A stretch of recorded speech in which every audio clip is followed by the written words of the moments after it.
السلام علیکم. ہمارے چینل بیا اور مالا پر خوش آمدید. اگر آپ ہمارے اس چینل پر پہلی دفعہ آئے ہیں یا آپ نے ابھی تک سبسکرائب نہیں کیا تو بیا اور مالا کو سبسکرائب کرنا اور بیل آئیکن پریس کرنا ہرگز نہ بھولیں. کبھی کبھی انہونی ہو جاتی ہے. میرے ساتھ بھی انہونی ہی ہوئی ہے. بھلا یہ کیسے ممکن ہے کہ میں حاجرہ منیر حسین نچلے متوسط طبقے کی لڑکی اور وہ، مجھے یقین نہیں آتا لیکن پھر بھی ایسا ہی ہوا ہے. یعنی واقعی کبھی کبھی انہونی ہی ہو جاتی ہے. اور میں حاجرہ منیر حسین، یہ منیر حسین کا لاحقہ بھی میں نے خود ہی اپنے نام کے ساتھ لگایا ہے، ورنہ بیبے نے تو میرا نام حاجرہ پروین رکھا تھا اور اب بھی مجھے حاجرہ پروین کہہ کر ہی بلاتی ہے. لیکن میں جب میٹرک کا فارم پر کرنے لگی تھی تو مجھے اپنا نام بڑا غریب اور مسکین سا لگا تھا. حالانکہ بیبے کہتی تھی تیرا نام تو میں نے بی بی حاجرہ کے نام پہ رکھا ہے، اتنا سوہنا، اتنا پاک نام.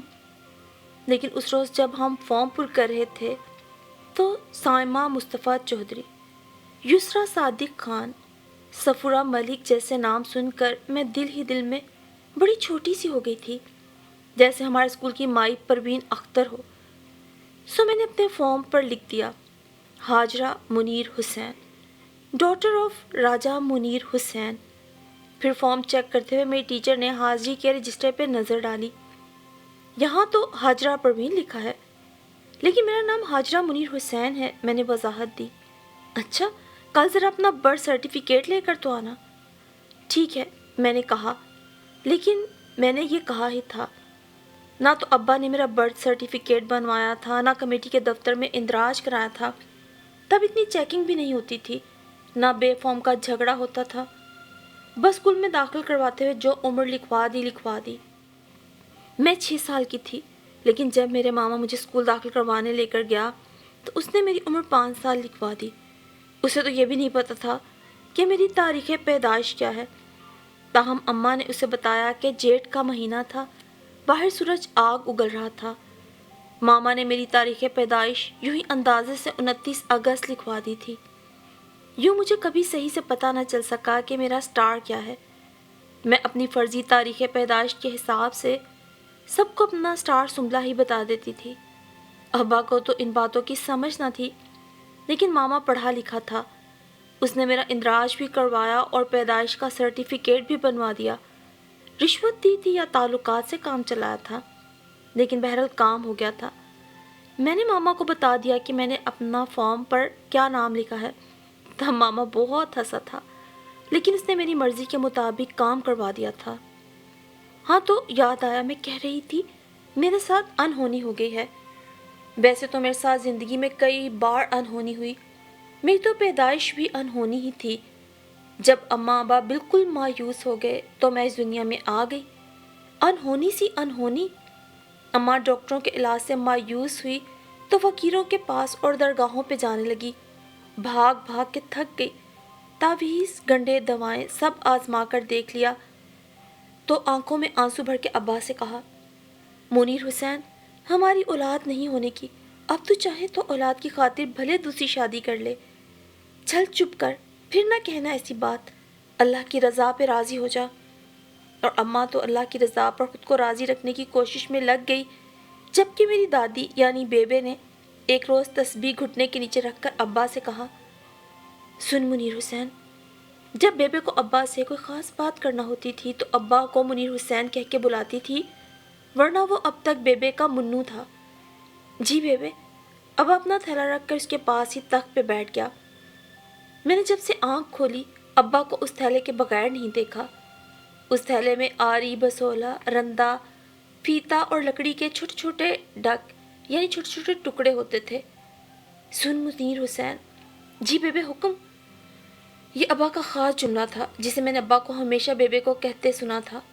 بہت دعائیں کر لی، سب فقیروں درگاہوں کو آزما لیا، ڈاکٹروں کو دیکھ لیا، پر نہ رحمت نصیب ہوئی نہ نعمت ملی. تو ابا نے سوالیہ نظروں سے بیبے کو دیکھا. تو یہ کہ میرے پتر، اب اور کتنا دیکھیں. 16 سال 10 مہینے اور 8 دن ہو گئے تیری شادی کو. اور تیری بیوی چوہیا کا ایک بچہ بھی نہ جن سکی۔ ابا ہنس پڑا۔ اسے دو باتوں پہ ہنسی آئی تھی، ایک تو چوہیا کے بچے والی بات پر اور دوسرا اپنی شادی کا اتنا حساب کتاب بتانے پر۔ لگتا ہے بیبے تو نے ایک ایک دن کا حساب رکھا ہے۔ ہاں تو میں کب بھولی ہوں، ستمبر کا مہینہ تھا اور 14 تاریخ، اور مجھے تو یاد نہیں رہا بیبے، پر تجھے خوب یاد ہے۔ چل بات نہ بدل، تو میں کہہ رہی تھی بیبے تو چوہیا کے بچے کی بات کر رہی تھی، تو صالحہ تو انسان ہے، وہ بھلا کہاں چوہیا کا بچہ پیدا کر سکتی ہے؟ وہ پھر ہنسا۔ چل بک بک نہ کر، بس میں نے سوچ لیا ہے تیری شادی کرنے کا، تیری بیوی تو خالی ٹھونٹ ہے۔ یہ تو اللہ کی مرضی ہے بیبے، اس میں اس نعمانی کا کیا قصور، اور میں بھی راضی ہوں اللہ کی رضا پر۔ ابا بڑا ہی صابر اور قناعت پسند بندہ تھا۔ سالن نہ ہوتا تو اچار سے روٹی کھا لیتا، اچار نہ ہوتا تو چارپائی کے پائے پر پیاز رکھ کر مکہ مار کے اسے توڑتا، چھل کے الگ کر کے پھینکتا اور اسی سے روٹی کھا لیتا۔ جو وہ بھی نہ ہوتا تو سوکھی روٹی بھی کھا لیتا۔ پر بیبے کا صبر تو 16 سال 10 ماہ 8 دن تک آ کے ختم ہو گیا تھا۔ سن لے منیرے، قصور وصور مجھے نہیں پتا، اب میں تیری دوسری شادی کراؤں گی اور کروا کے رہوں گی۔ ابا نے گھبرا کے ادھر ادھر دیکھا۔ یہ صالحہ کدھر ہے؟ ہونا کہاں ہے، بد ہضمی ہو گئی تھی، ڈاکٹر کے پاس گئی ہے۔ رات چنوں کی 2 پلیٹیں جو کھا گئی تھی، صبح سے ڈکار رہی تھی۔ چھوڑ بیبے، مجھے بھلا کس نے رشتہ دینا ہے، بس صبر شکر کر لے۔ میں نہیں کرنے کی اب صبر، اور یہ تو نے خوب کہی، بھلا کوئی کیوں رشتہ نہیں دے گا؟ پکا سیمنٹ والا اپنا گھر ہے، اپنا کھاتا ہے، اپنا کماتا ہے، اس پر اتنا خوبصورت ہے کہ نظر لگ جانے کے ڈر سے میں تو نظر بھر کے دیکھتی بھی نہیں۔ تو بھی بیبے بس۔ ابا خام خواہ ہی ہنس دیا تھا، لیکن اماں تو دل سے ہنستی ہوئی اندر داخل ہوئی اور آتے ہی بیبے سے لپٹ گئی تھی۔ بیبے اللہ نے تیری ساری دعائیں سن لی۔ انہونی ہو گئی تھی، پر نہ بیبے کو یقین آ رہا تھا نہ ابا کو۔ ابا کی کھیتی میں بیج پھوٹ پڑا تھا۔ بیبے اتنی خوش تھی کہ اس نے پورے محلے میں بتاشے بانٹے تھے۔ اور کیا آپ بھی خوش ہوئے تھے اماں کی بات سن کر؟ ایک روز میں نے شرارت سے پوچھا تھا، لو بھلا میں کیوں خوش نہ ہوتا؟ دوسری شادی کا معاملہ جو کھٹائے میں پڑ گیا تھا۔ میں پھر شرارت سے بولی، چل شریر۔ ابا ہولے سے مجھے ڈھپ لگاتا اور گیلی لکڑیوں کو جلانے کی کوشش میں پھونکنی سے پھونکے مار مار کے آگ جلاتی اماں کے کان دوسری شادی پہ کھڑے ہو جاتے تھے، اور وہ لکڑیوں کو آگے پیچھے کرتے ہوئے مشکوک نظروں سے مجھے اور ابا کو دیکھتی جاتی۔ بیبے اور ابا نے اس روز کی بات مجھے اتنی بار بتائی تھی کہ مجھے لگتا تھا جیسے اس روز میں نے سب اپنی آنکھوں سے دیکھا تھا۔ میرا ابا ذات کا ترخان تھا، اس کے ہاتھ میں بڑا ہنر تھا۔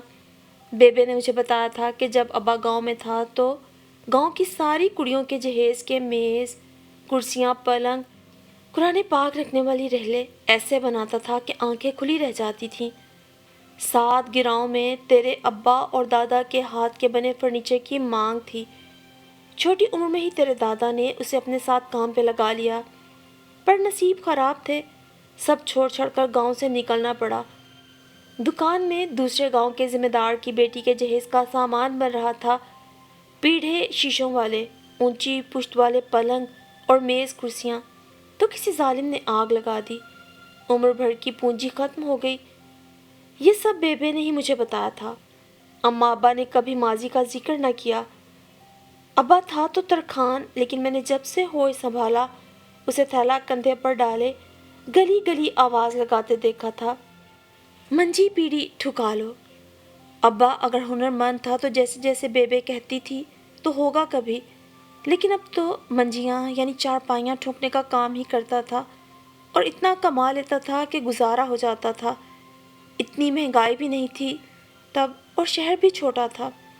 ایک دفعہ میں نے پوچھا تھا کہ یہاں شہر میں کوئی دکان کیوں نہیں بنا لی؟ بس بیٹا سب نصیب کے کھیل ہیں، جب نیا نیا شہر آیا تھا تو کسی دکان پر مزدوری بھی نہ ملی، تو بس یہ کام شروع کر دیا۔ ابا نے مجھے تفصیل تو بتائی تھی، لیکن اب میں نے اندازہ لگا لیا تھا کہ انہیں نئی جگہ پر سروائیو کرنے کے لیے کتنی مشکلات کا سامنا کرنا پڑا ہوگا۔ مکان اپنا تھا، شاید ابا نے ساری جمع پونجی یہ مکان خریدنے پہ لگا دی ہوگی۔ اماں نے گھر اچھا سنوار کے رکھا ہوا تھا، ضرورت کی ہر چیز تھی۔ اماں اور بیبے کروشی کا کام بھی کر لیتی، کچھ بچت بھی کر رکھتی تھی۔ اماں ابا دونوں ہی بے حد خوبصورت تھے۔ اماں تو بہت ہی خوبصورت، منہ دھو کر تیل لگا کے چٹیاں کر کے ذرا سا دنداسا ہی مل لیتی تو چمک اٹھتی تھی۔ اسی لیے تو ابا نے 16 سال 10 مہینے 8 دن دوسری شادی کا سوچا بھی نہیں۔ پر میں ان دونوں جتنی خوبصورت بھی نہ تھی، گندمی سے رنگ کی بے حد عام سے نقش و نگار والی لڑکی تھی، جیسے سینکڑوں ہزاروں لڑکیاں ہوتی ہیں۔ سینکڑوں لڑکیوں میں میری اپنی کوئی الگ پہچان نہ تھی کہ میں لڑکیوں کے ہجوم میں الگ سے نظر آؤں۔ حالانکہ بیبے کے کھنڈر بھی بتاتے تھے کہ عمارت یقیناً شاندار رہی ہوگی۔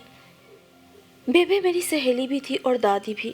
مجھے اس سے ماضی کی باتیں سننا بہت اچھا لگتا تھا، جیسے کہانیاں ہوں۔ جب میں 5 سال کی ہوئی تو ابا نے دبے دبے لفظوں میں کہا، بیبے حاجرہ کو اسکول میں داخل نہ کروا دیں۔ ہرگز نہیں، بس مولوی صاحب کی بیوی کے پاس بٹھا دوں گی کل، قرآن پڑھ لے، نماز روزہ کر لے تو بس بہت۔ ابا بیبے کے سامنے کم ہی بولتا تھا، اور بولتا بھی تو ایک ہی بات، حکم کرو بیبے۔ اور ابا نے بیبے کا یہ حکم بھی مان لیا۔ میں مولوی صاحب کے گھر جانے لگی کہ پھر ایک انہونی ہو گئی۔ اس روز میں بیبے کے تخت پہ بیٹھی قرآن قاعدہ کھولے سبق دہرا رہی تھی کہ ابا نے گھر میں قدم رکھا۔ لیکن ابا اکیلا نہیں تھا، اس کے ساتھ ایک مرد، ایک عورت اور ایک بچی بھی تھی۔ الطاف، اماں جو صحن میں حمام کے پاس بیٹھی برتن دھو رہی تھی، بیٹھے بیٹھے چلائی تھی اور پھر دوپٹے سے صابن بھرے ہاتھ پونچھتی اٹھ کر اس مرد سے لپٹ گئی تھی۔ میرا ویر، میرا ماں جایا، میرا بھرا، وہ رو رہی تھی اور وہ مرد اماں کو تسلی دے رہا تھا، جبکہ میں حیرت سے تخت پہ بیٹھی یہ سب دیکھ رہی تھی۔ یہ میرا ماما تھا، گورا چٹا اونچا لمبا، اماں جیسا خوبصورت، اور وہ عورت میری مامی تھی، واجبی سی شکل و صورت کی، اور مامی کی انگلی پکڑے سرخ چیکدار فراک پہنے بچی ان کی بیٹی تھی، واجبی سے بھی کم شکل کی، پھینی سی ناک، چوڑا سا ماتھا اور چندھی چندھی سی آنکھیں۔ جب اماں ابا اور بیبے نے گاؤں چھوڑا تھا تو کسی کو اپنا اتا پتہ نہیں بتایا تھا۔ ابا کا تو کوئی سگا تھا نہیں، لیکن ساتھ والے گاؤں میں اماں کا میکا تھا۔ 2 بھائی 1 بہن، بڑا بھائی اور بہن شادی شدہ تھے، چھوٹا بھائی الطاف 10ویں میں پڑھتا تھا۔ ماں باپ سال پہلے آگے پیچھے گزر گئے تھے، شاید انہوں نے جلدی میں گاؤں چھوڑا تھا، اس لیے اماں کے میکے والوں کو بھی اتا پتہ نہیں بتایا تھا۔ ماما 2 سال پہلے شہر آیا تھا اور اس روز ابا جب منجی ٹھکانے کی آوازیں لگاتا محلہ قصابہ سے گزر رہا تھا تو ماما نے پیچھے سے آ کر اس کے کندھے پہ ہاتھ رکھا تھا۔ بھائی جی، میں الطاف۔ اور یہ کیسی انہونی ہوئی تھی، اس روز اماں نے میرا منہ چوم چوم کے لال کر دیا تھا۔ تو بڑی بھاگوان ہے، بڑے نصیبے والی۔ اس روز اماں روئی بھی تھی اور ہنسی بھی تھی۔ ماں میں الطاف نے بتایا تھا کہ اس نے 14 جماعتیں پڑھ کر ادھر قصبے میں نوکری کر لی تھی اور اب اپنی دھی رانی کے لیے شہر آئے تھے۔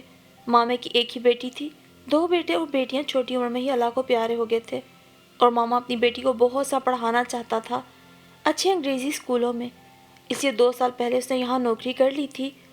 وہ مجھ سے تھوڑی سی بڑی ہوگی اور شکل و صورت میں بالکل گئی گزری، لیکن جب اس نے اشاروں سے مٹک مٹک کے ٹوئنکل ٹوئنکل لٹل اسٹار سنائی تو سبھی اس پہ واری صدقے ہونے لگے، اور ابا نے جیب سے 1 روپیہ نکال کر انعام دیا۔ اس وقت 1 روپے کی بڑی ویلیو تھی، پورے 16 آنے ہوتے تھے اس میں۔ میں 6 سال کی تھی اور وہ مجھ سے تھوڑی سی بڑی تھی، لیکن مجھے اس وقت اس سے دل میں بڑی جلن محسوس ہوئی تھی، اس لیے کہ اس کے پاس 1 روپیہ تھا اور مجھے تو کبھی بھی ابا نے 1 آنا نہ دیا تھا۔ پھر اس نے اسی طرح اشارے کر کر کے نئی نظمیں سنائی تھیں، اور سچ تو یہ ہے کہ نظم سناتے ہوئے وہ مجھے بہت اچھی لگ رہی تھی۔ کٹے ہوئے بال، چیکدار فراک، سفید موزے اور سرخ و سفید بوٹ۔ میں اپنے گھر کی منظور نظر تھی، ابا بیبے اور اماں کی آنکھ کا تارا، لیکن اب سب اسے دیکھ رہے تھے، سراہ رہے تھے۔ میں نے چپ کے اس کا اور اپنا موازنہ کیا۔ بیبے نے صبح اچھی طرح تیل لگا کے میری چٹیاں بنائی تھی اور میں نے چھینٹ کے پھولدار قمیص اور شلوار پہن رکھی تھی۔ شکل و صورت میں تو میں اس سے 1000 درجے اچھی تھی، لیکن اس وقت تو وہی تھی بالکل میمو جیسے کپڑے پہنے۔ اس روز میں نے بیبے سے 2 فرمائشیں کی تھیں۔ ایک تو یہ مجھے بھی ایسا ہی فراک اور جوتے لے دیں، اور دوسری یہ کہ مجھے بھی ایسے ہی پوئم پڑھنا سکھا دیں۔ بیبے تو سٹ پٹا گئی، اسے پوئم کہاں آتی تھی۔ اس نے ابا سے کہا تھا، سن منیر حسین، حکم کرو بیبے جی، سن، اپنی ہاجرہ کو بھی کل ملکہ والے اسکول میں داخل کروا دیں۔ اس کا نام ملکہ تھا۔ میں کمبل میں منہ چھپا کر خوب ہنسی تھی۔ بھلا ملکائیں ایسی ہوتی ہیں، اتنی کالی، اتنی پھینی۔ اس روز میں اندر کمرے میں کمبل لے کے لیٹی ہوئی تھی اور وہ باہر بیبے اور اماں کے پاس بیٹھی تھی۔ ماما اس کا دل بہلانے کے لیے ادھر لایا تھا۔ اس کا موڈ بہت خراب تھا کیونکہ اس کی ٹیچر نے اسکول کے فنکشن میں ہونے والے ڈرامے میں سے اسے کوئن بنانے کی بجائے جادوگرنی بنا دیا تھا۔ اماں اسے پیار کرتے ہوئے کہہ رہی تھیں، تو ویسے بھی ملکہ ہے، سچ مچ کی ملکہ، تجھے بھلا جھوٹ موٹ کی ملکہ بننے کی کیا ضرورت ہے؟ اور میں اندر ہنسی سے لوٹ پوٹ ہو رہی تھی۔ تو میں کہہ رہی تھی کہ اس روز انہونی ہو گئی تھی۔ ایک نہیں 2 انہونیاں ہوئی تھیں۔ ایک تو برسوں کے بچھڑے بہن بھائی مل گئے، اور دوسرا ابا نے مجھے اسکول میں داخل کروا دیا تھا۔ ملکہ والے اسکول تو نہیں کیونکہ وہ دور تھا، لیکن جس اسکول میں داخل کروایا تھا وہ بھی انگریزی اسکول تھا۔ ہماری زندگیوں میں ایک تبدیلی آ گئی تھی۔ اب کبھی ماما مامی اور ملکہ آ جاتے اور کبھی ہم ان کے گھر چلے جاتے۔ میرا بڑا ماما تو کراچی میں تھا اور ماسی بھی۔ ایک بار مامے نے اماں سے سب کی بات کروائی تھی۔ اماں خوش تھی۔ ملکہ کا بولنا اٹھنا بیٹھنا لباس میں ہر چیز سے جلتی تھی۔ حالانکہ ملکہ بہت محبت سے ملتی تھی مجھے اور گھنٹوں مجھ سے باتیں کرتی رہتی تھی۔ اس کی بہت سی سہیلیاں تھیں، لیکن وہ کہتی تھی میری اصل اور گوڑھی سہیلی تو بس تو ہے ہاجرہ، میری بہن جو ہے۔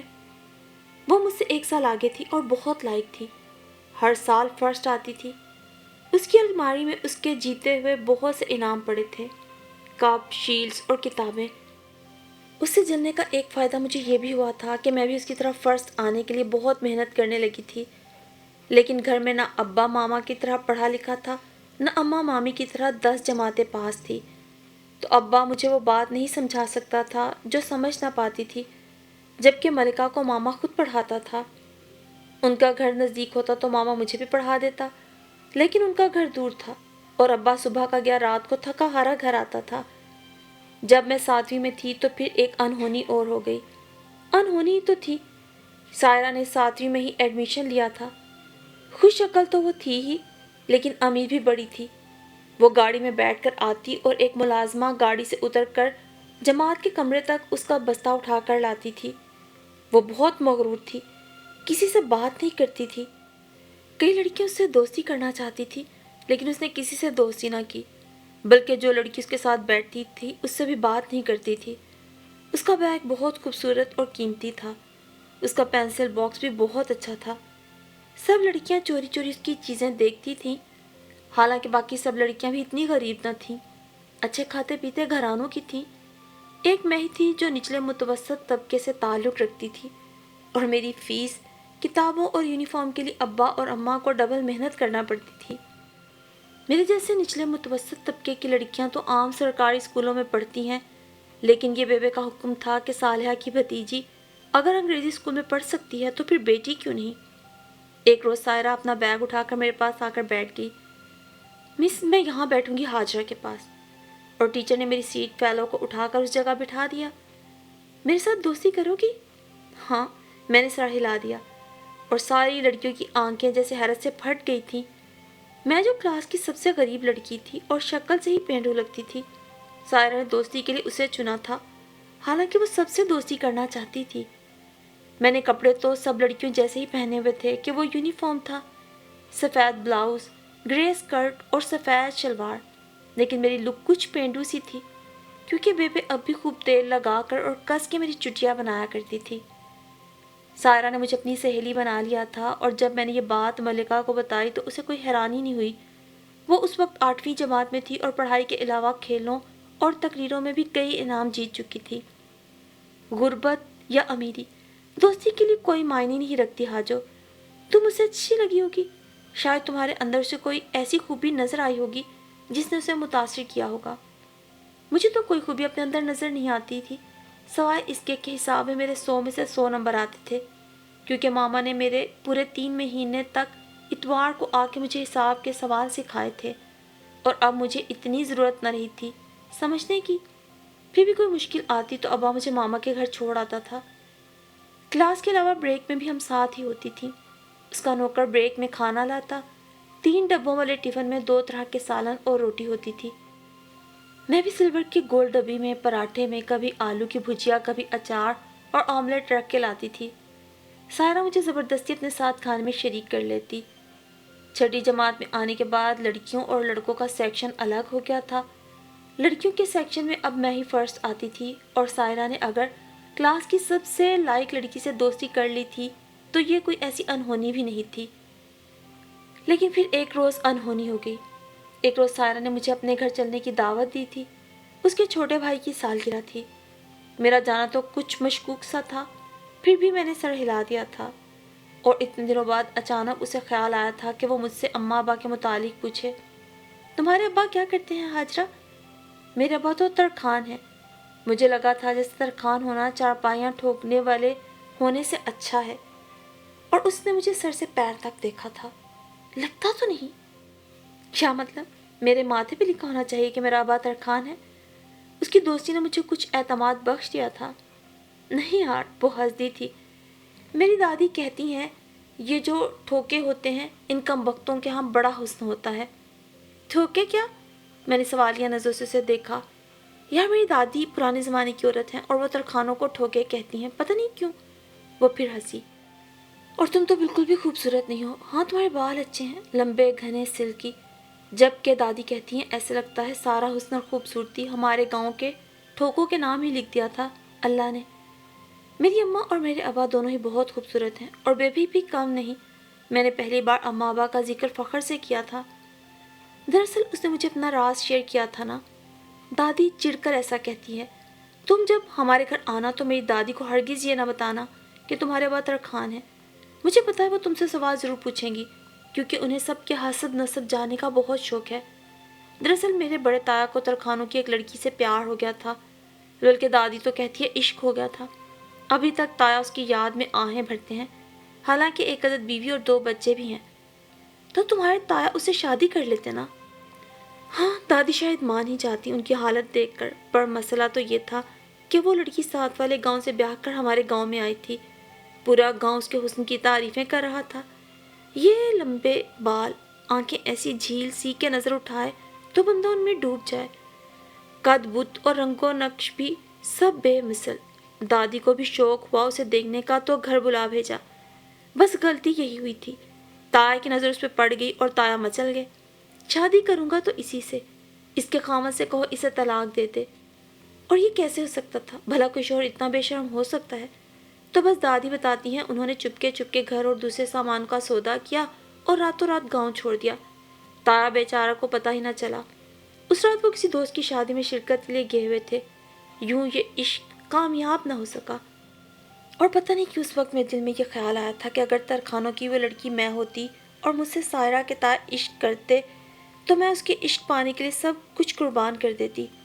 حالانکہ میں اس وقت 7ویں جماعت میں تھی، اور اس سے پہلے کوئی ایسا خیال کبھی میرے دل میں نہیں آیا تھا۔ ہے نا کچھ فلمی سی کہانی؟ ہاں کچھ۔ اس نے مجھ سے میرے ابا کے متعلق پوچھا تھا تو میں نے بھی ضروری سمجھا تھا کہ اس سے اس کے ابا کے متعلق پوچھوں۔ میرے ابا بہت بڑے زمیندار ہیں، چک ملوک شاہ میں ہماری بڑی زمینیں ہیں۔ وہ تو ابا اماں یہاں شہر میں ہماری تعلیم کی خاطر رہ رہے ہیں۔ میرے دادا چودھری لیاقت حسین کی پورے علاقے میں بڑی دھاک ہے۔ اس روز ایک اور انہونی ہوگی۔ میرے لیے تو یہ بھی انہونی تھی۔ میں تو خواب میں بھی نہیں سوچا تھا کہ اگلے روز میں اسکول نہیں جا سکوں گی اور پھر کبھی سائرہ سے مل نہیں سکوں گی۔ اسکول سے آ کر کھانا کھاتے ہوئے میں نے بیبے کو آج کی ساری رپورٹ دی تھی۔ پھر میں نے بیبے اور ابا کو چونکتے دیکھا تھا۔ ابا اس روز کام پر نہیں گیا تھا، اس کی طبیعت ٹھیک نہ تھی اور وہ دھوپ میں چارپائی پہ کھیس لیے لیٹا ہوا تھا۔